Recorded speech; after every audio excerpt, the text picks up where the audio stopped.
just past mile 12, right back there, and I'm not going to finish. I have made the decision that I'm going to DNF at the half. All right, it's the day before the marathon. We are we were headed to the Expo. The Expo at the Radisson in Cape Canaveral, which is where packet pickup is, and a bunch of vendors, everything else. It's actually pretty cool. But Joy was just looking at the details of the race, and apparently we need to bring a hard copy of the race confirmation with us. So now we're headed back home to get that, and then we're turning around and going back to the Expo.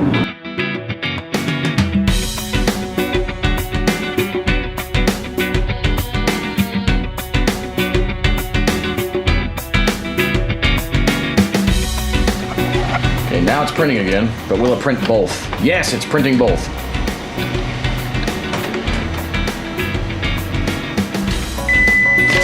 Okay, so...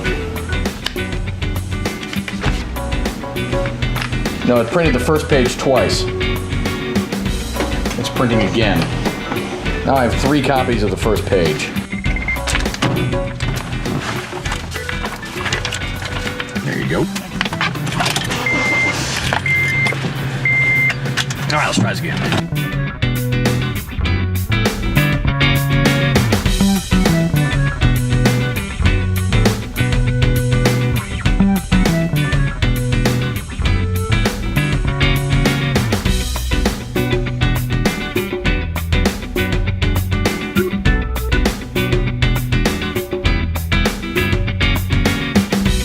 This looks vaguely familiar from last year. I think it's around here. I didn't see anything that looked like a definitive front door, though. It was all like suite numbers. You'd think there'd be signs. Well, I agree. So I thought by getting here early, we would avoid the crowds. Oh, look how organized it is. Cool. 6788. I'm 6788. 4,000. 6,000. 6780. It's gonna be right here. Yeah, that's all in there. And then your D tag is in that bag too. So put it on your shoe and that's on the track. Thank you. Thank you, sir.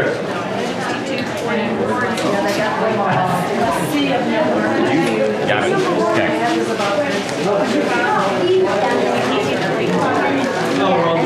Okay, sorry. Thank you. Well, I'm official. So now we're heading into the Expo itself. Big conference room at the Radisson.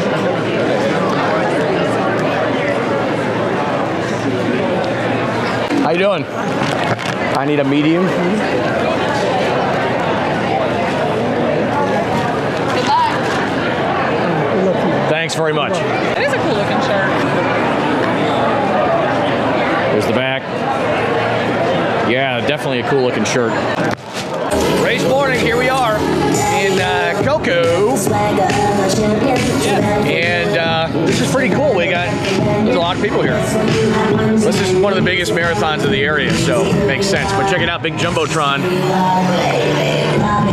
Look at the line for the ladies' room. This is the ladies' room line. From back here all the way back to here. Let's see, where's the men's room line? Where? Oh, there it is, those two dudes. All right, we're about 10 minutes away from the start of the half marathon. Joy is running the half. Joy is gloriously running the half.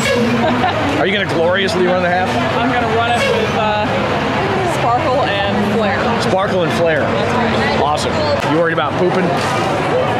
I wasn't. Thanks, though.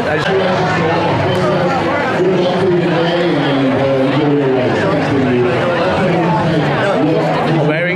Yeah. I'm gonna leave you here. You might as well try to weave your way up into the starting line. I will. All right, good luck. I'll see you at the finish. All right, you have a good race. You have a good race too. Do what I said. I'll try to see you on the way out, but I may not. All right, so there goes Joy. She's going to do the half, which is going to start in about 7 or 8 minutes, and then got a half an hour to wait, and then we start. For the land of the free and the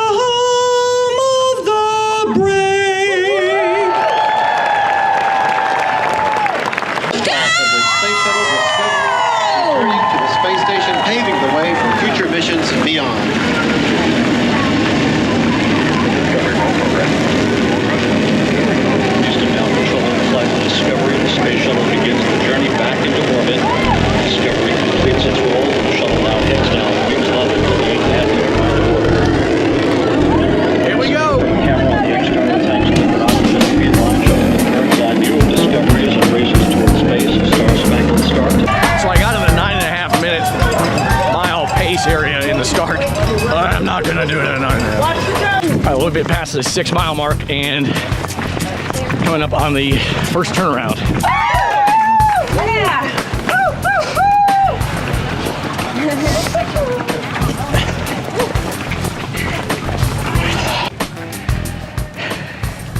Mile 8. Bathroom break. Yeah, just past mile 12. Right back there. And I'm not going to finish. I have made the decision that I'm going to DNF at the half. But here's the problem. This is wrapping up. 2016 has been the worst year for races. Injuries, poor performance. Next year is just going to be a much better year. But very sharp pain on the top of my right foot and my left glute and hammies have been giving me trouble all year. And they feel like they're about to just pull. So, and also my calves are starting. I don't know. I just didn't train enough. All right, coming back into the village now. And like I said, this is where I'm going to stop. I'm definitely getting some kind of foot injury and a hamstring injury and probably a couple of calf injuries. Fuck it. You can do this. All right, now I got to find Joy somewhere. You want a drink? I am done. There he is. Oh, there you are. Aren't you glad it was me and not someone stranger? Well, I confirmed it was you All first. punchy, scared the shit out of somebody. All right, so quick recap. I was gonna run the full. Right around mile 7 or 8, started to get some really tight muscles in my calves and my hamstrings, and on the top of my foot, oddly enough. And last year, I had issues with my calf, and it tore around mile 10. And I decided not to DNF. I kept going. I ran the last 16 miles with a limp, and as a result of running funny because of that, the right knee got a stress fracture. So, taking my knowledge from last year into account this year, I decided not to push it. And I think I definitely made a really wise decision because my calf right now on the left side, my hammy on my left side, and the top of my foot on the right side, all experiencing some acute pain. So, gonna go get some breakfast and be happy.